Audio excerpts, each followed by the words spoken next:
Alright, here we are again, and we're going to be creating our chunks now. So in Matrix, I'm going to create some new files. One will be chunk.cs,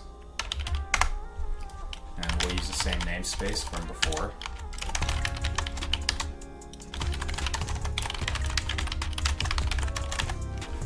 And we'll create a properties for this.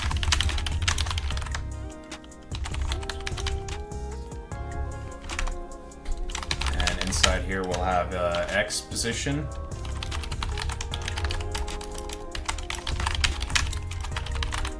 Actually, let's just keep it X, Y, Z. Let's have a length, a height, and a width. Let's also put in the grid size.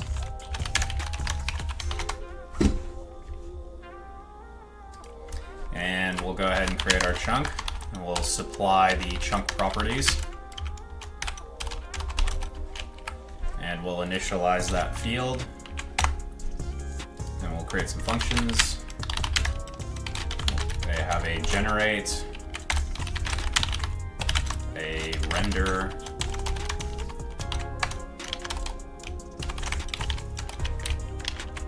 and finally a m_draw function. And we'll hold a couple of things in here. We'll go back to Unity, and I'm going to create a chunk behavior. We'll be using this for raycasting later. Chunk behavior.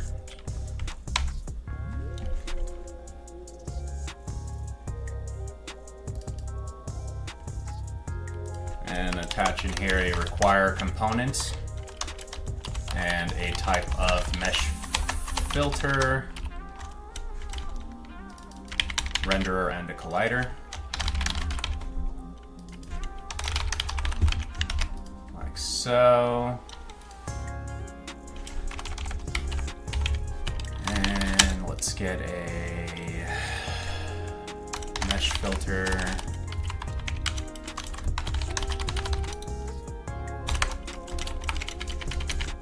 Do the same with renderer and a collider.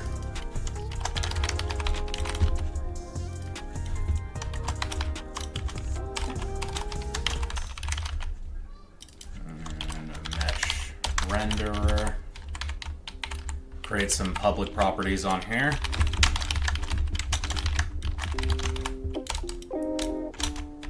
Let's attach a getter.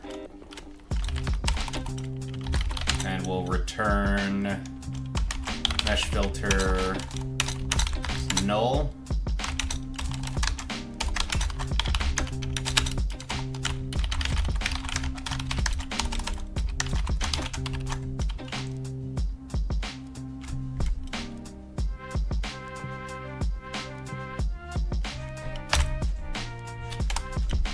Alright, let's write this a little longer then, I guess.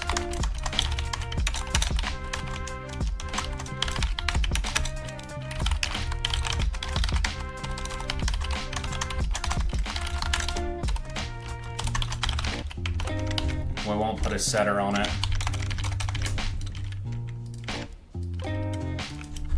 Mesh renderer. And finally a mesh collider.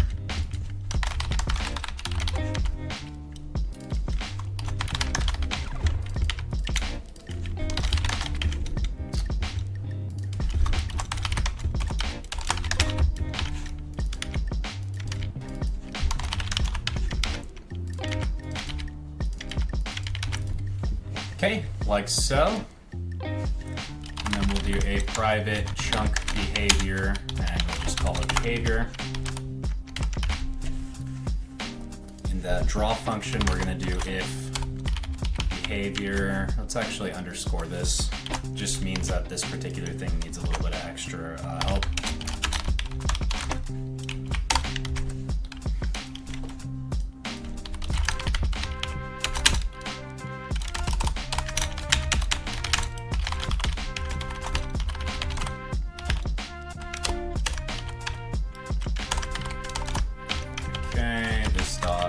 behavior is t.add component and a chunk behavior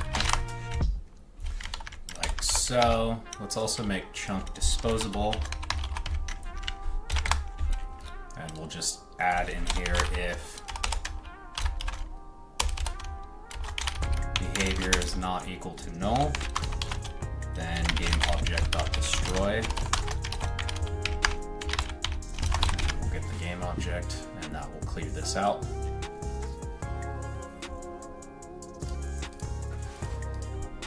Okay, and we can move these chunk properties into their own file here. Unity recompile.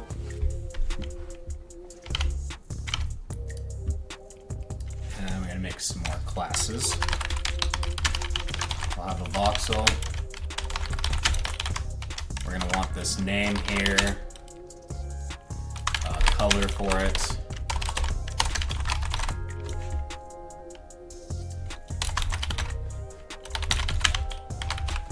We'll put some getter private setters on them.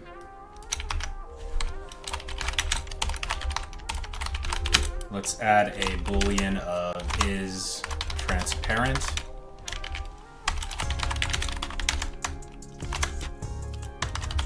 And we'll put it is rendered as well. We'll create a constructor.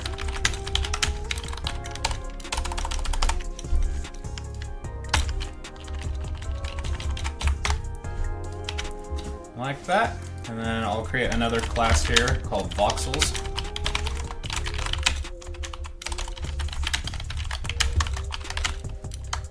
There's no error.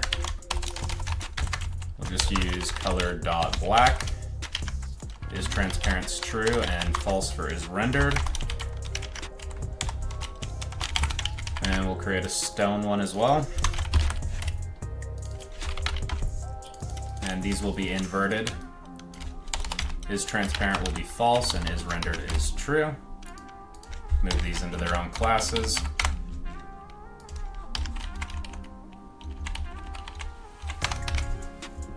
Okay, now we can begin with the generation.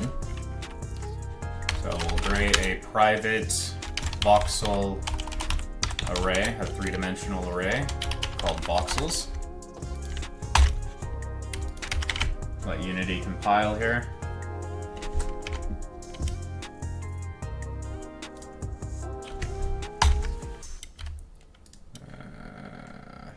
Okay.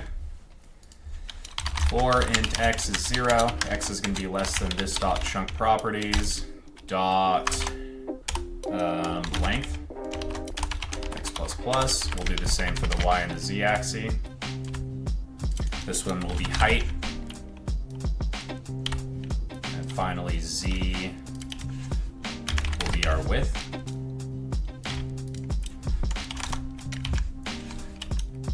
Our true x position will be equal to float of x plus chunk properties dot x multiplied by this dot chunk properties dot length.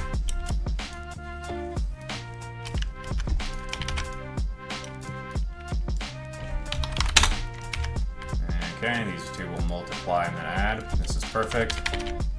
We'll need a true y position and a true z position.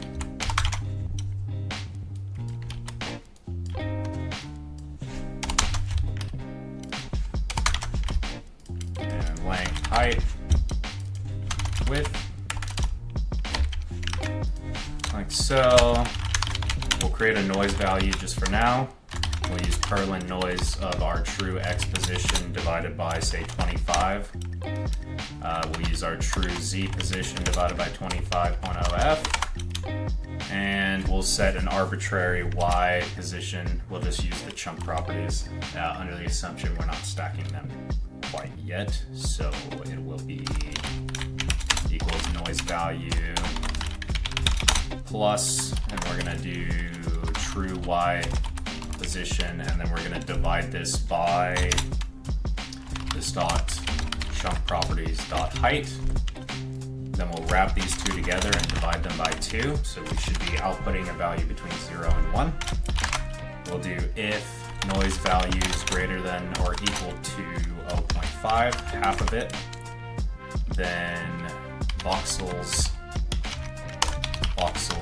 x, y, and z will be equal to voxels.air. We'll do an else here. X, y, z will be equal to voxels.stone. Okay, we're gonna need a private mesh data.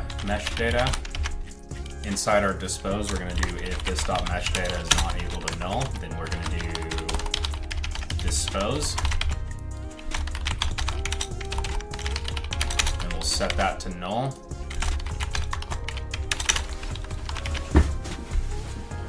Okay, so in render,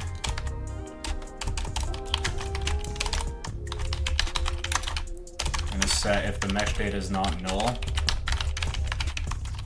we're gonna dispose of it.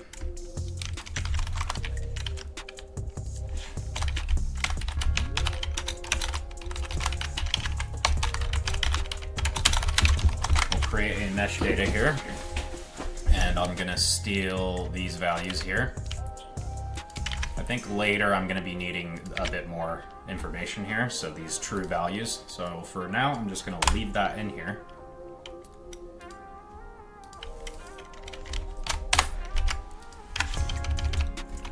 Okay, and we'll go into the world behavior here and just steal this entire quad drawing code.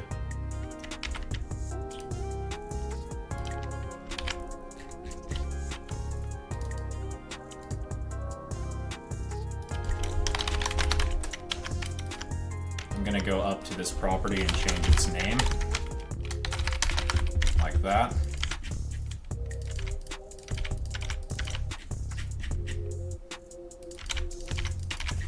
And for grid size, we'll do this dot chunk properties dot grid size.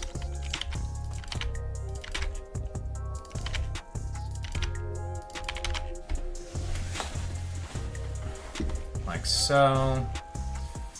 Down in here, we're going to do this dot name, t dot name.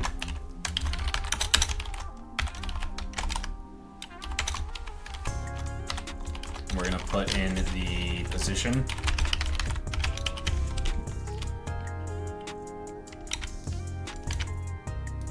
So we can see what's going on here.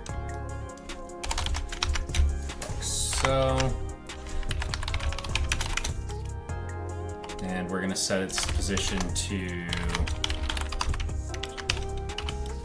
x multiplied by this dot chunk properties dot length.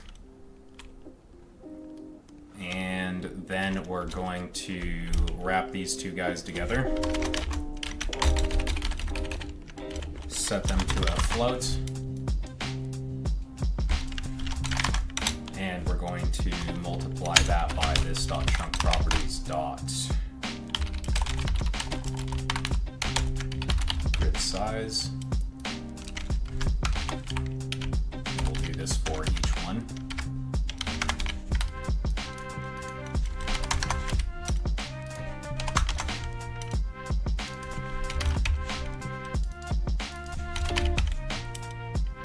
Like so.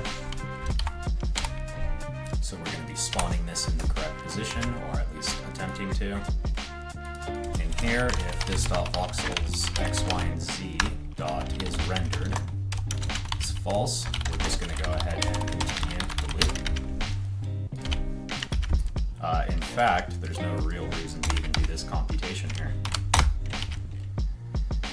For colors, we're going to get, let's store this value here.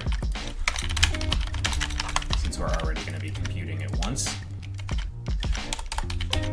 And we'll use the voxel.color.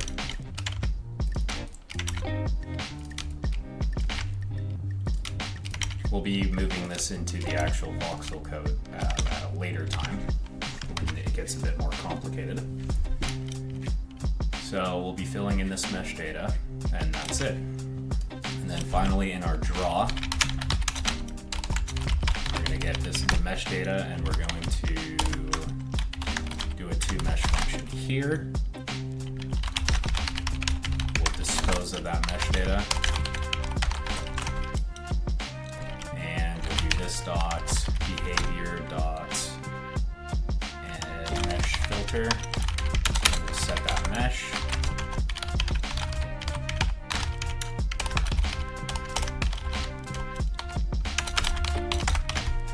That should wrap up our chunk creation. So if we go into the world behavior, we don't really need any of this anymore. In fact, let's go into chunk properties here and make this serializable. Like so. And we'll add a override of the toString function. And we're just going to return everything we have in here.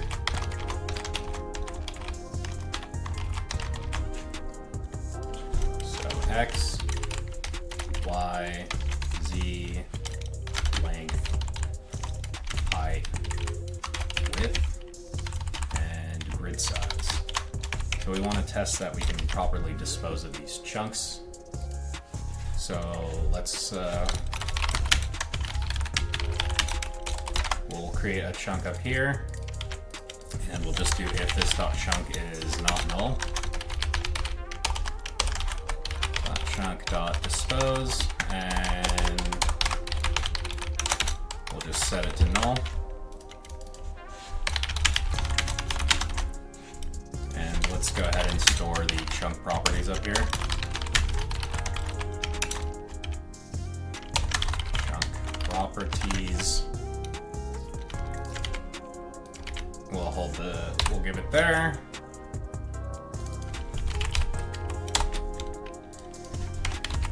And let's do generate, render, and draw.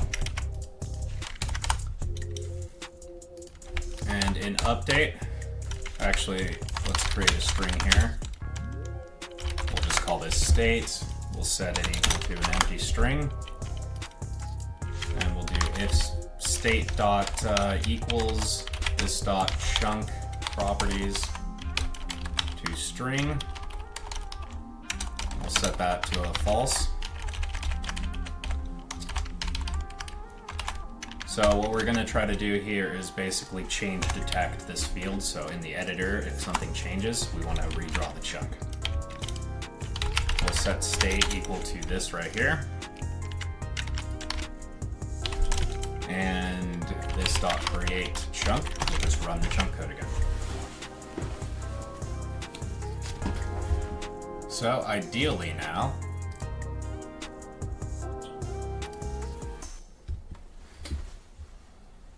let's see what's going on here with this null.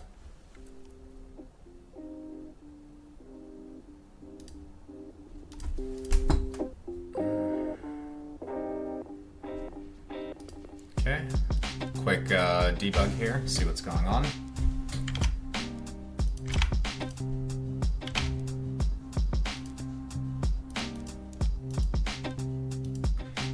Come on, my debugger isn't the best.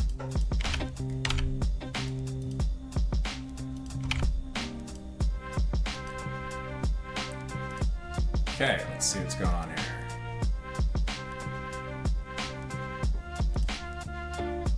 Oh, I see my problem here. Whoopsies. Want to make sure that we're creating that when it is null.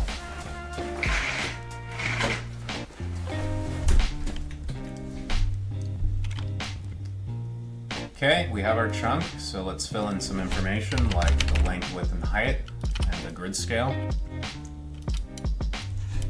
32, 32, 1. Alright, we've got another null here.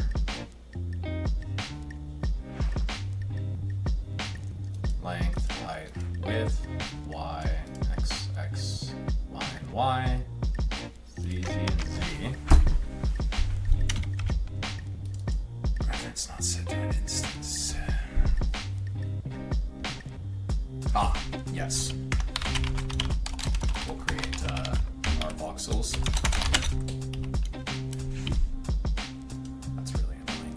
change that.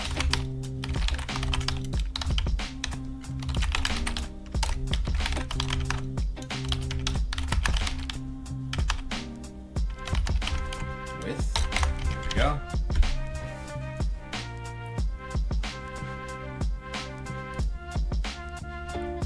Okay, perfect. And finally, we're going to need to set that material. So t dot mesh. Oh, here we go. We can do it here. This dot behavior dot mesh renderer. Material is equal to resources dot load material. I believe it was called Voxel, but we'll go double check. Voxel. That should attach our mesh. All right, now we can adjust these lengths and widths. Very shittily, but it will work. And we can change our grid size as well.